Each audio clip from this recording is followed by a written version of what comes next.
अस्सलाम वालेकुम। आपका क्या नाम है? मंजूर हुसैन। माशाल्लाह।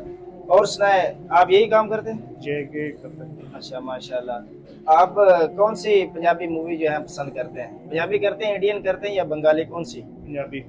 कौन सी? पंजाबी। अच्छा, किसी एक का नाम भी बता दें। पंजाबी मूवी सुल्तान राय की। अच्छा, कोई सुल्तान राय का मशहूर डायलॉग कोई आपको आता हो? शेरा बलोच। अच्छा, इसके बाद आप बताएं कि जो वुजू है, इसके टोटल कितने प्राइस होते हैं? 3। कौन कौन से?